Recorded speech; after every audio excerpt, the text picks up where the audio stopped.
and welcome to another episode of The Jamie Hughes Show. My name as always is Jamie Hughes, and today I'm going to be giving you my review of Star Wars The Last Jedi. Now if you want to keep up to date with all my latest movie news and reviews, then make sure you hit that subscribe button. And this is it. This is the spoiler review. I'm going to be talking about loads of things that happened in The Last Jedi. There is going to be a lot of spoilers, so this is your official spoiler warning. Like, if you watch on from this moment on, it is all on you. This is it. This is a spoiler warning. This is the spoiler review, so let's jump into it. So as I said in my spoiler-free review, I thought The Last Jedi was brilliant. It's not without its flaws, which I can delve a little bit deeper to in this video, and I will a little bit later on. But let me tell you about a few things I loved about this movie. And first off, it was definitely the Rey, Kylo Ren and Luke Skywalker story arc. I thought it was really strong. I thought it was the best of the movie. It was just, it's the fundamental Star Wars story, and we got to see a really interesting and different spin on that story and how I thought it was going to go. It was very different, and it worked brilliantly. You had, let's talk about the relationship between Rey and Luke at first, because that was very contrasting. Because when Rey first met Han, she was kind of besotted and bewildered by him, and Han kind of took Rey under his wing, and they had quite a very loving relationship. Whereas when she first meets Luke, it's a very distant and very conflicting relationship. And I just thought that was a really nice bit of continuation of the story, is that, you know, although Han has been jaded by all this sadness, he's still Han, and whereas Luke is still Luke, he has been jaded by all of this. He's become very cynical. He's become a hermit on this island, for God's sake. He is very scared and skeptical and cynical about the world, and I thought that was played out really well with this story, is that they just peeled back layers of why Luke was actually there, and then it turns out he's there because he tried to kill Kylo Ren, because he could sense the darkness in Kylo Ren, and I thought that the way that they blurred the lines between good and evil with that story was really interesting, because you had Luke's side of the story, then you had the truth of what he actually did to Kylo Ren, which is revealed by Kylo Ren, is that he did try to kill him, but it was like in cold blood, and he was going to do it while he was asleep, and that is what kind of drove Luke to become a hermit, which is shame, basically. Get the shame bell out off Game of Thrones. Shame on you, Luke. But as I said, it was a really interesting and different dynamic than what I thought, but it worked really well. But one of my favourite things, I mentioned this in my spoiler-free review, is the performances and more importantly, the story between Daisy Ridley and Adam Driver, who are Rey and Kylo Ren. I thought their performances were brilliant. I thought Adam Driver stole the show as Kylo Ren, but this blew my little tiny mind. The fact that Rey and Kylo Ren were speaking via the Force was so different and so original, and felt very organic. It felt like this was the natural step for them to take, even though we didn't know they could do this, but they had that communication. And I think building up that very conflicted and jarring relationship, as I said, this movie blurs the lines between good and evil, and I think doing that with the Rey and Kylo Ren stuff worked really well for me, and I loved every second of that story. Now I'm going to talk a little bit about some spoilers that happen towards the end of the movie with this story. So again, here's another quick spoiler warning before I carry on with it. So throw your fan theories out of the window, because Kylo Ren kills Snoke, which I did not see coming, and it was an awesome twist that elevated this movie to another level. The tag team in between Rey and Kylo Ren was out of this world, quite literally. I just didn't see it coming. With Star Wars, you can kind of see twists coming, but it wasn't until like the very last second I realised that, wow, this is very different. We have Kylo Ren, who is conflicted by the light and is actually going to kill his mentor, and it just blew out all of those fan theories out of the water.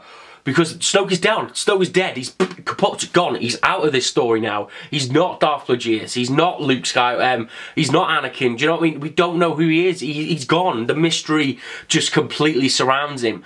Still, even though he's dead. And I thought the scene immediately following that, where Rey and Kylo Ren were tag teaming and they were taking down Snoke's guards, was one of the best, if the not best, moment in any Star Wars franchise ever. You have the dark and the light coming together to fight one evil. It was amazing. It really, really got me so excited in the cinema, and thinking about it now, it was brilliant. What followed after was very well executed as well, but that scene and that moment was just wow. We also got a return of Yoda in this movie, which was very, very nice to see. And this is what I liked about the Yoda return, is that it worked in a storyline sense. They weren't just bringing him back for a bit of nostalgia, because in this movie, obviously, Luke has shut himself away from the Force. We see him trying to reconnect with that, and we see that he has opened himself up to the Force once again. So he hasn't been contacted by any of the spooky deaky Force ghosts. So that was just a really nice thing to say, that, yeah, you know, Luke is back and he is one with the Force once again. Here's Yoda, the little green mother lover. It was just a really nice bit of fan service, I think, to see Yoda in it. But at the same time, it worked really well in a storyline sense and driving the story forward of, yeah, it is time for the old Jedi ways to end, but Luke, you are kind of the person to bridge the gap between the old and the new Jedi, and Luke, you are now not the last Jedi. Wink wink, nudge nudge. So another thing that I loved, and I didn't think I was going to, were the Porgs. They were just the cute little fellas. I loved them. I've already been looking on Amazon this morning. I'm going to buy myself one. I think I'm going to treat yourself to a Porg. Why not? They were a really fun addition to the story, but at the same time they weren't overused and shoved down our throats. They worked again within a storyline sense, and that was really nice to see. And speaking of fun, this movie is very fun. It's very, very humorous, and this kind of segues nicely into now the stuff that I didn't really like about this, about The Last Jedi, about this movie. And although I enjoyed that this movie was a little bit lighter and it was a little bit more humorous, I do think a little bit of the humour was misplaced, especially in kind of key emotional scenes. They tried to like palm that away with humour. There was one scene in particular where Rey picks up the lightsaber for the first time and she's training on the rock. She slices the rock. Luke kind of realises her power at that moment, and then we get like a really goofy bit of the rock knocking over a cart from one of those weird sea creature caretaker things. It was just very jarring and very displaced. Now, some of it worked, like when Kylo Ren's shooting at Luke and he emerges from that smoke and just goes, that worked. And as I say, a lot of the humour worked, but for me, a lot of it didn't, and I just would have liked to have seen, as I've said before, a little bit more of a darker tone to The Last Jedi, because I think that would have worked really well, and the humour did kind of jar that in points. Right, so let's go on to the stuff that I didn't really enjoy. And as much as I loved the overall story of The Last Jedi, and I loved the Rey, Luke and Kylo Ren element to this movie, I did feel like the Resistance storyline was just very, very dull. It was very dragged out. This movie's 2.5 hours, and I felt like a good hour and 15 minutes of it was just like them trying to get some fuel for a ship and break into the First Order ship. It felt very dragged out. It felt very redundant after the first 10 minutes. We had that awesome fight scene to kick off this movie, and then everything just became a chore for me. It felt very menial. A lot of the tasks they were doing were very menial tasks, but they were dragged out over 10, 15, 20-minute scenes. Like the whole scene with Benicio, the whole sequence really with Benicio del Toro, where they go to Space Monte Carlo to go and find him. Like, surely that could have been done without dragging that over a half-an-hour period.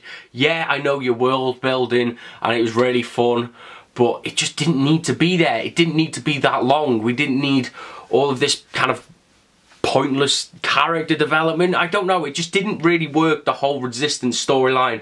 It felt very menial. Another thing on the Benicio del Toro thing before I move on, like, why was he even there? He didn't add anything to the overall story. He didn't build to anything really, apart from something that I'll mention in a little bit, but he didn't have an impact over the overall story. He was just there, he got his money and he left. Like, what was, I just didn't get it, and it just felt like it was dragging out, and it was taken away from the important meat and potatoes of the whole overall story. And again, the same with the Laura Dern thing, like when she's planning out that she's gonna escape on this ship, and Poe tries to like take control of the ship, he starts a mutiny. Like, all that could have been avoided if she'd have just told him that the First Order ships can't track smaller ships. They could have got away a lot earlier, and it would have just saved like 20 minutes of the story. Yeah, it was just really odd. It was like logic had kind of slipped away from the Resistance storyline, and it doesn't really drag the movie down, but it does add a lot of pointless scenes and a lot of pointless time to this movie. And one more thing that I just found really weird about this is there is a really, for obvious reasons, a very emotional scene where Kylo Ren is staring down the barrel of his gun, about to kill Leia from her ship. His TIE fighters come in and do it for him. Leia's blown into space, and we think she's dead, and it's really sad. And it then focuses on Leia, and you just see a hand, and you think, oh, like, this is probably the best way they could have written Carrie Fisher out of Star Wars. It's really, really emotional. It's really sad. And then she just starts flying. What the hell? I know she's force sensitive, but it was just so dumb. Like, why did she fly back onto the ship like bloody Superman? And then they've kept her in now. And I know, like, I get it. It's great that they're keeping her in, and it's great that they had a story. But if you'd have killed her off then in a way that was so poignant and worked and impacted the story in the right way, like, I just don't get why they've included General Leia in that story, because that story could have carried on without her there. Now, they kind of made up for that when we got the really awesome Luke and Leia reunion scene at the end of the movie, but it just felt very odd. It felt like a really odd thing, because it was never explained why she suddenly turned into Super Leia. It just felt like they had a really natural point to end Leia's story, and they've taken that away. And this is not, I'm not bagging on this, because like, it was really great to see Carrie Fisher in more of this movie because obviously the tragic passing of her, but I just felt like they could have taken her out of this in a really natural way, because now you have more questions, is how are they going to include her in episode 9? Like, they just had a really nice way of taking her out of this franchise, and I think they missed the mark on that. But as I say, it was retributed a little bit by the awesome Luke and Leia reunion at the end. There's one more thing as well I forgot to mention. I've just been editing this video and realised I forgot to mention this, so I just wanted to add this in. Another huge spoiler here, and that is the spoiler that Captain Phasma is dead. She has been killed, partially by Finn, but technically she fell off the spaceship. But yeah, what a ridiculous decision this was. Genuinely, like, just not worrying, but I just can't, I'm speechless. I was genuinely speechless by this, because she probably only had about 3 minutes of screen time in the whole franchise over the 2 movies she was in. She's in this one for about a minute before she gets killed. It's ridiculous. They had a character that could have been a really strong female leader. They had the potential to make her a badass, and they ruined it. They have ruined the Phasma character. I mean, I would be shocked if we see her again, to be honest with you. I don't think she's surviving that fall. But well, it was just, what a weird decision to just have this character with so much potential to be a badass, and they just take it all away in less than 3 minutes. It's ridiculous. I just genuinely can't believe it. So that is it. That is my review, my more in-depth spoilery review of The Last Jedi. There was just a lot of things I wanted to get out. I couldn't do that in one video. I couldn't do that in a spoiler-free video. So that's why I did this video, is just to give you my overall thoughts about The Last Jedi. As I say, I loved it. I know I had a few negatives about it, but like, it wasn't going to be perfect. It really wasn't. As I say, the whole overall Jedi story is one of the best continuations of the Jedi story ever. One of the really... It's a really organic story that is going in the right direction, and it worked really, really well. The conflict between Luke, Rey, and Kylo Ren, we now have that confliction with Rey and Kylo Ren moving on into episode 9.